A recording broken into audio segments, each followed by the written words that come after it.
Welcome to the Marketing Revolution podcast. This is the underground movement of savage marketers from all over the world. We are not Fortune 500 companies. We are real entrepreneurs with real businesses that have one major thing in mind: to set goals and devour them daily. Because we understand that everyone wants to eat, but only savage marketers are willing to do the hunt. Now let's get this revolution started. Hey, what's up, everybody? John Hiley here with the Marketing Revolution podcast, bringing you the heat, not only at the Marketing Revolution podcast, but also the Marketing Savage Facebook group. Hope you guys are having an amazing Sunday, bringing you another Savage Sunday sermon. Let's talk a little bit about when God changes your plans. You see, a lot of times we have this idea of what we're going to do or how things are going to work out. And them plans can be changed literally at a drop of a dime. I talked about this in the past, about how faith needs to be an active part in your journey. And this is the reason why faith has to be an active part of your journey, because you've got to get to the point in life where you realize that things are not happening to you, things are happening for you, okay? The reason why I'm bringing up this topic is my wife had recently listened to a podcast where there was a gentleman by the name of Inky Johnson who had a really compelling story. And it impacted her to the point to where she literally had to explain the whole thing to me. And when I was talking to her about it, she thought it'd be a great idea for a Savage Sunday sermon. And but the cool thing is, like, I have not specifically listened to this story, but I've got all of her notes. But the cool thing is that this can relate to any of us, okay? Except his was probably much worse than some of the little things that we go through, some of the little stumbles that we go through from day to day. So from my understanding, Inky grew up really poor. And, he had a house full of family members. Like he said, like 15, 20 people actually lived in the same house just so they could afford to get by. And later on, he became a really good football player, all the way to the points where he was picked up by a D1 college.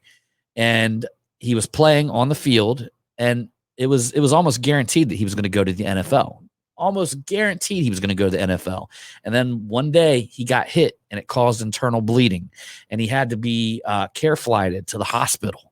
He gets to the hospital, finds out that they have to do an emergency surgery. And if they do not do this surgery, he's going to die. And as a result of the emergency surgery, he lost a limb. He literally lost an arm. So if you can imagine this, a guy who had these big plans, like his entire life, he had felt that once he got to the NFL, that it would fix everything. Spent his entire life in pursuit of this. And in one moment, all of this disappeared.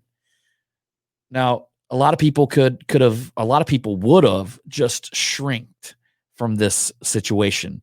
They would have fell back. They would have said, this happened to me and I'm a victim of this situation. And I'm pretty sure that I think anybody going through a situation like that, so traumatic, would begin asking themselves questions like that.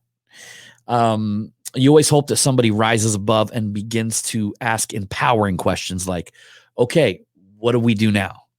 What's next?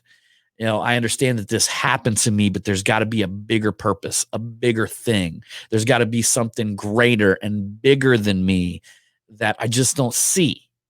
I had to explain to me one time that life is a lot like this giant painting. I mean, like this, if you can imagine this massive painting, it's like 100 foot tall by like 100 foot wide, this massive painting on the side of a building. And our nose is literally right up on that painting, meaning that we can only see within probably 20 inches around our face. So there's this massive painting, there's this massive giant plan, and our nose is right here. And we're forced to believe or to have faith in the bigger plan, or our part in the greater plan, in that bigger mission. And I was told that it's like your nose is up on this giant painting. And then one day, when you talk to God, you step back and you're going, and he shows you the entire plan, the entire painting, and you sit back and you say, oh, wow, that's why that happened. But the truth of the matter is, today, that's what faith is. It's responding and understanding that there is a bigger plan, that there's something out there that is better for you. In fact, that things are not happening to you, they're happening for you. Wherever you find rejection, you're going to find direction out of that. It's the kind of attitude that you've got to develop, really, to just grapple this life in general. I mean, how many people do you guys know that have been so caught in things that have happened to them in their life, and they've been so caught up in the bad hand that they've been dished out, and they literally they become so caught up and so absorbed in their own negative story that to actually leave that narrative would open them up to question, like, well, what the fuck have you been doing about it, right? So there's a lot of people out there. There's a lot of people out there that love to live their life as a victim rather than a victor. Okay. So there's a lot of people that want to be the victim of their story rather than the hero of their story. And there's going to be times in life, things are just going to come out of left field. It's like, okay, so how many times we would get so upset that our plane is not leaving on time, that it's been delayed. How about we take a step back and we say, maybe that plane was delayed because even a huge domino effect, like maybe that plane was delayed because I would have got into that airport, I would have got into my rental car, I would have drove down the road and got hit by a drunk driver if we would have left at that exact moment.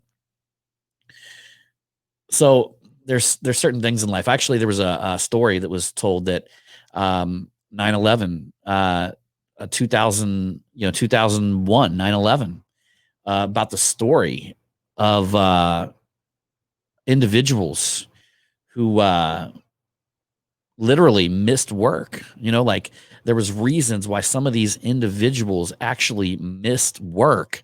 And one guy was talking about his story that he actually went out and bought a brand new pair of shoes and was walking to go to work in a trade center on the day, 9/11, 2001. And he's walking to go to work, and the shoe starts leaving blisters on his feet. So he ends up turning around, holy damn these shoes, and has to go home to change his shoes. Well, by the time he gets home, the plane's already hit the building. He would have been in that building at that moment if he wouldn't have bought them shoes that put them blisters on his feet, causing him to turn around and go back home. I got a friend, Tony, who was fired from a job in the World Trade Center 10 days before 9/11, 2001. At the time, I'm sure he was very upset that he lost his job, wondering where he was going to work. But then after 9/11, 2001 happened, he took a step back and said, wow, I mean, that was like God's intervention of getting me out of harm, keeping me out of harm. So ideally, I think what we ought to be thinking about today and on this Sunday, well, number one, how amazing do we have it in this day and age? I mean, even with the political problems that we're out there whining and complaining about, me included, the things that are happening right now, how amazing do we actually have it in this life?